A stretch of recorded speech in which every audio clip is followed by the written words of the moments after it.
ओम नमः शिवाय. जन्म हा अखेरचा. श्री सिद्धांत शिखामणी ग्रंथावरील आशीर्वचने. श्री काशी विश्वाराध्य ज्ञान सिंहासनाधीश्वर काव्य सर्व दर्शनतीर्थ वेदांताचार्य विद्यावारिधी विद्यावाचस्पती श्री 1008 जगद्गुरु डॉक्टर चंद्रशेखर शिवाचार्य महास्वामीजी की जय. जंगमवाडी मठ श्री क्षेत्र काशी. आशीर्वचन चौथे. भावगमस्थल 2. जिज्ञासू सद्भक्तांनो, कालच्या आशीर्वचनात श्री सिद्धांत शिखामणीतील भावगम स्थलावर थोडा प्रकाश टाकला आहे. जगद्गुरू रेणुकाचार्याचे म्हणणे आहे की केवळ ज्ञानामुळे परमानंदाची प्राप्ती होत नाही. ज्याचे ज्ञान आपल्याला झाले आहे त्याच्याशी जर आपण समरस होऊ शकलो नाही तर परमानंद प्राप्त होणारच नाही. आनंद प्राप्ती हेच तर जीवात्म्याचे ध्येय आहे.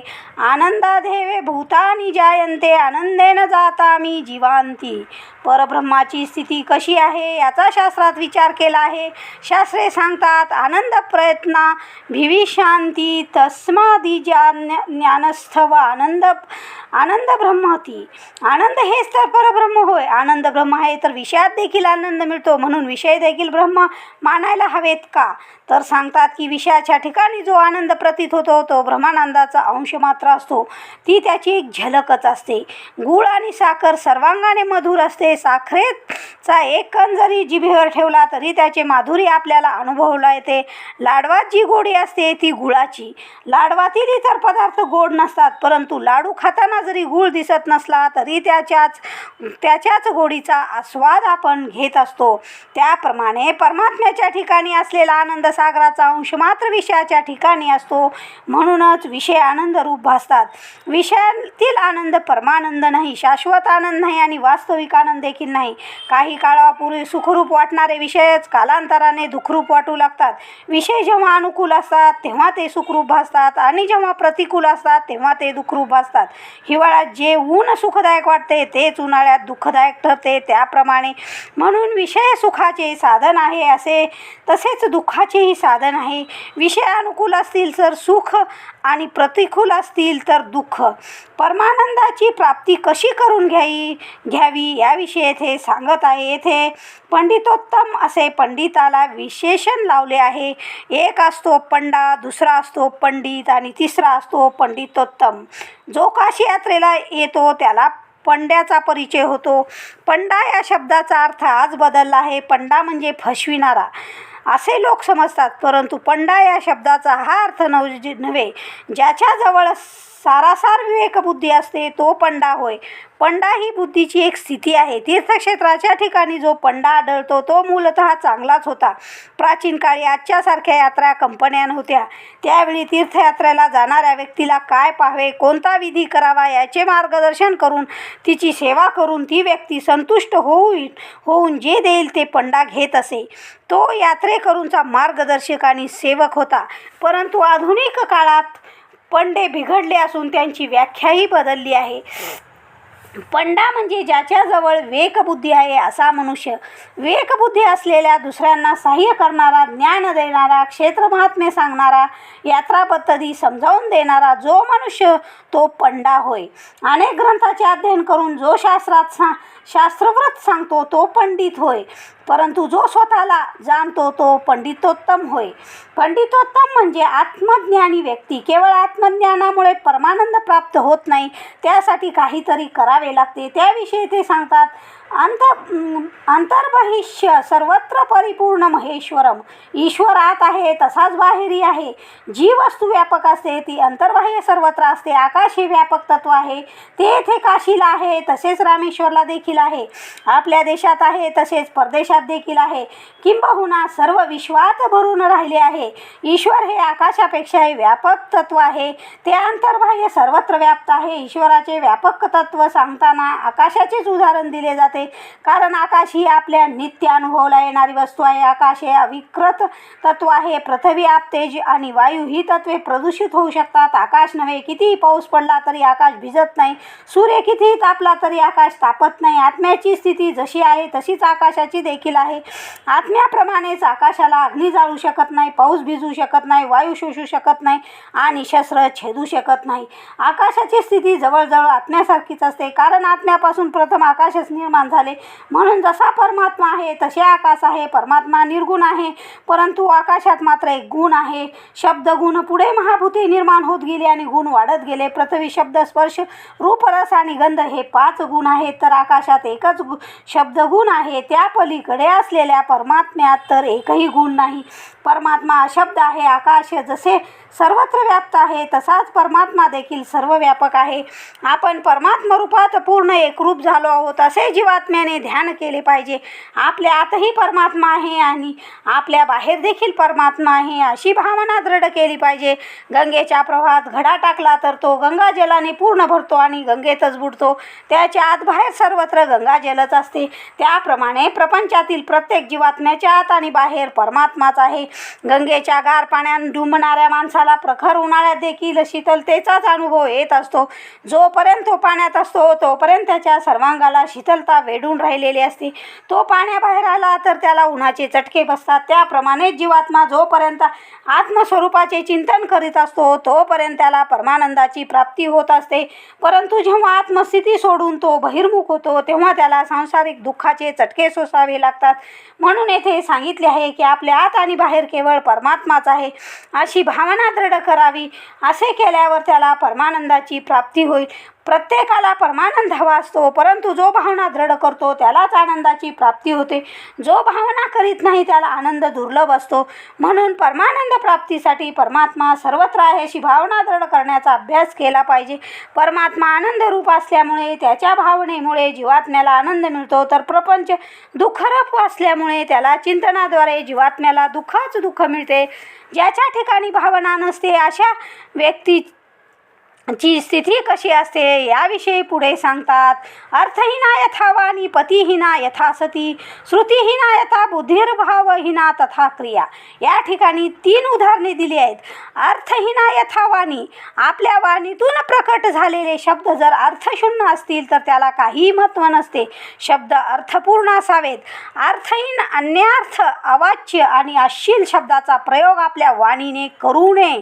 सर्व प्राण्यात केवळ मनुष्यालाच वाणीची देणगी मिळाली आहे, म्हणून मनुष्याने या देणगीचा सदैव सदुपयोगच केला पाहिजे. आपल्या वाणीमुळे आपल्याला आणि इतरांना आनंदच मिळावा अशा प्रकारे अर्थपूर्ण शब्दाचा प्रयोग करावा. दुसरे उदाहरण आहे पतिहीना यथा सती. एखादी पत्नी जर पतीला सोडून राहत असेल तर तिचे जीवन अर्धभग्न असते. लौकिक जीवनात पती पत्नीची समरसताच महत्त्वाची असते. एखाद्या वस्तूचे 2 तुकडे केले तर त्या वस्तूची जशी अवस्था होते तशीच ग्रस्त जीवन स्वीकारलेल्या परंतु पतीपासून वेगळ्या राहणाऱ्या पत्नीची अवस्था असते. अध्यात्म साधना करणारा साधक ग्रस्त जीवन नाकारू शकतो, परंतु त्याच्या दृष्टीने परमेश्वर हाच त्याचा पती असतो. म्हणून लौकिक जीवनातील स्त्री असो अथवा आध्यात्मिक क्षेत्रातील साधक असो, कुणीही पती वाचून राहू शकत नाही. अध्यात्म जीवन उच्च कोटीतले असते म्हणून त्याची गोष्ट वेगळी, परंतु लौकिक जीवनात पतियुक्त सतीला जेवढे महत्त्व असते तेवढे पतीपासून वियुक्त झालेल्या स्त्रीला नसते. तिचे जीवन अर्धवट मानले जाते. तिसरे उदाहरण आहे श्रुतीहीना यथा बुद्धी. वेद अध्ययनाचा संस्कार न झालेली बुद्धी असंस्कृत आणि व्यर्थ असते. त्याप्रमाणे भावनेशिवाय केलेला कृती व्यर्थ असते. तुम्ही कोणते कर्म करीत आहात ते फारसे महत्त्वाचे नसून तुम्ही ते कोणत्या भावनेने करीत आहात हे महत्त्वाचे असते. भावना शून्य होऊन केलेले सत्कर्म देखील उत्तम फल प्रदान करीत नसते. म्हणून एका कन्नड संताने म्हटले आहे, माडी माडी केटरू मनविल्लदे, निडी निडी केटरू निजविल्लदे. काही लोक कर्म करून देखील त्याचे फळ मिळू शकत नाहीत. लोकांना उत्तम भोजन घालून देखील त्या कर्माचे फळ काही लोकांना मिळत नाही. याचे कारण तो लोकांना भावनेने प्रेमभराने खाऊ घालत नसतो. हे होय, तो कर्म करतो परंतु त्याची भावना चांगली नसल्यामुळे त्या कर्माचे फळ त्याला मिळत नाही. आपण मंदिरात जातो आणि दर्शन घेऊन बाहेर येतो, त्यावेळी मंदिराबाहेर ओळीने भिकारी बसलेले असतात. बिचाऱ्यांच्या पोटासाठी भीक मागावीच लागते. ते मोठ्या आजिजीने देवाच्या आणि धर्माच्या नावाने भीक मागत असतात. एखाद्याची काहीच देण्याची इच्छा नसते तरी एखादा भिकारी त्याच्या मागे चिवटपणाने लागतो.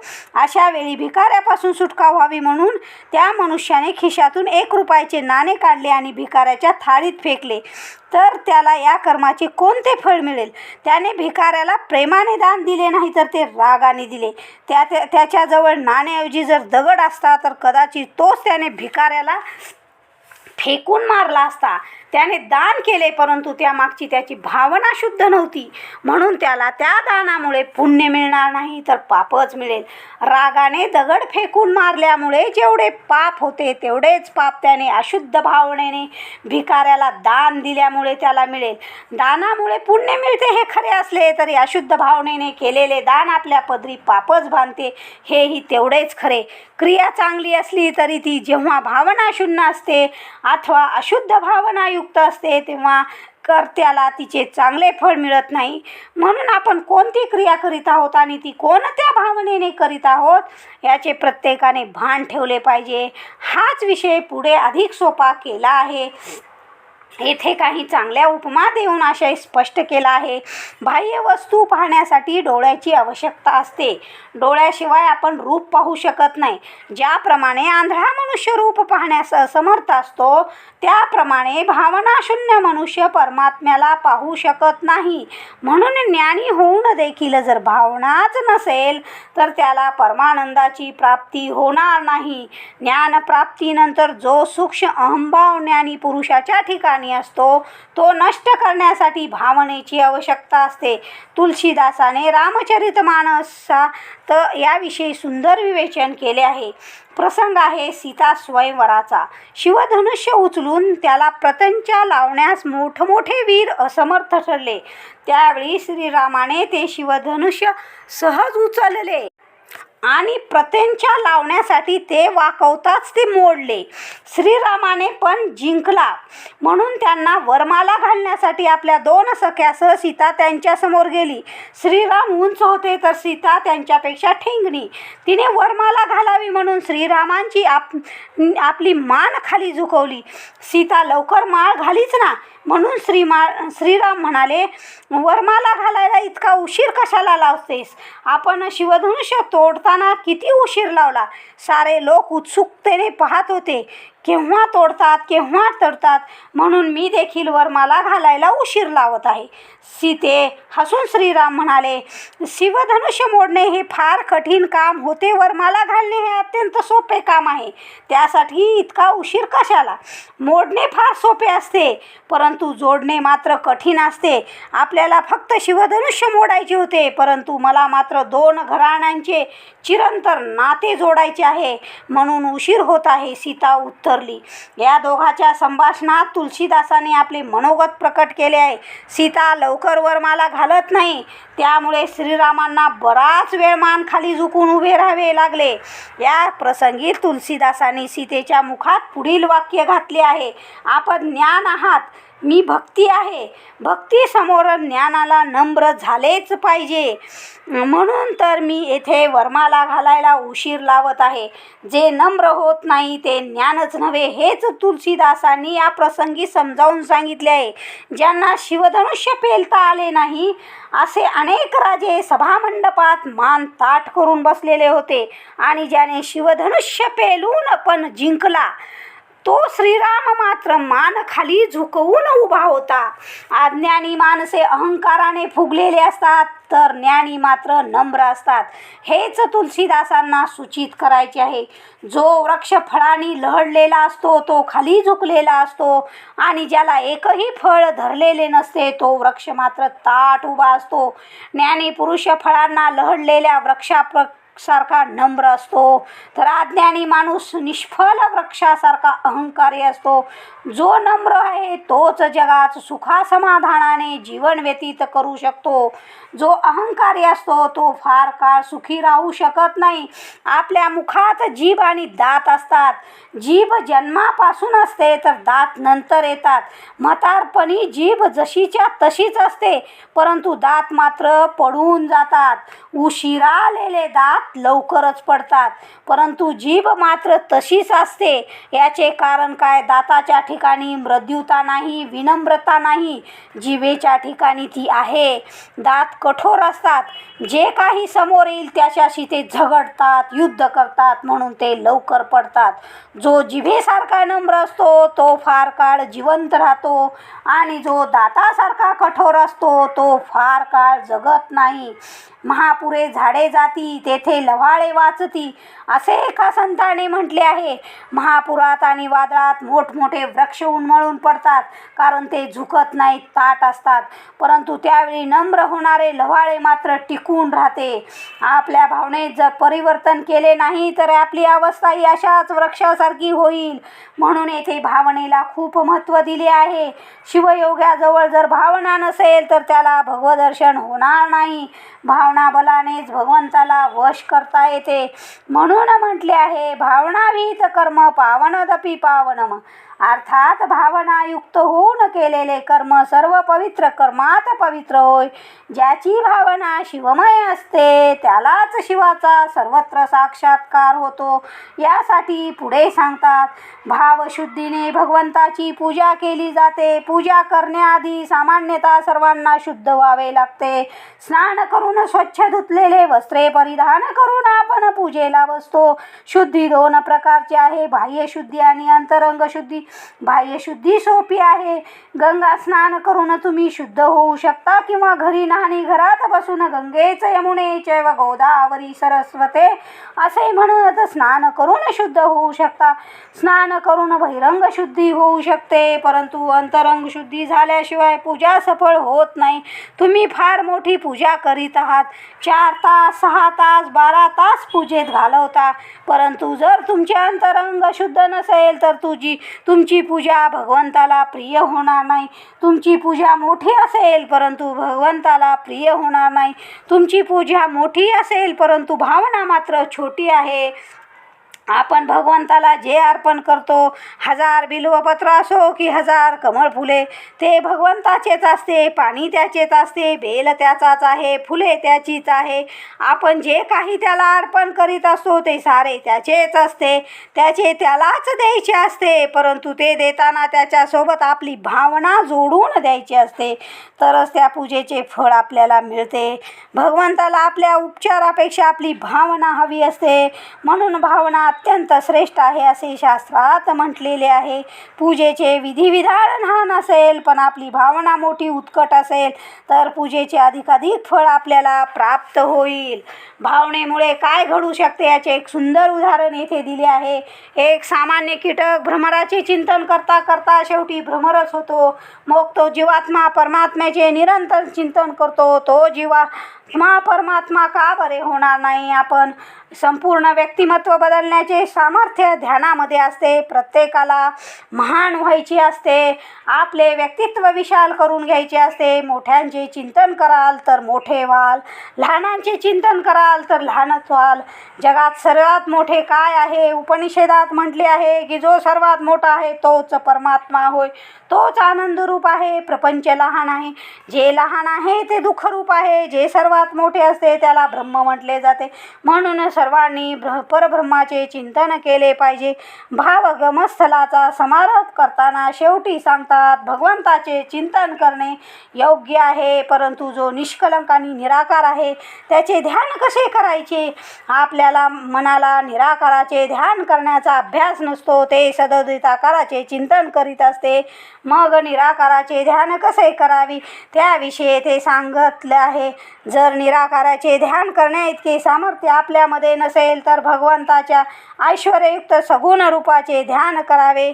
ज्याच्यापासून सृष्टी उत्पन्न झाली ती ज्याच्यात स्थिर आहे आणि शेवटी ती ज्याच्यात विलीन होणार आहे असा तो परमात्मा कसा असेल असे ध्यान केले तर ते फलप्रद होऊ शकते. हा सर्व प्रपंच म्हणजे परमात्म्याचे ऐश्वर्य आहे, विभूती होय. म्हणून प्रपंचाकडे परमात्मा भावनेने पाहण्याचा अभ्यास केला तर साकाराकडून निराकाराकडे जाण्याचा मार्ग दिसू लागेल. एवढे सांगून आजचे आशीर्वचन पूर्ण करीत आहोत. ओम शांती शांती शांती.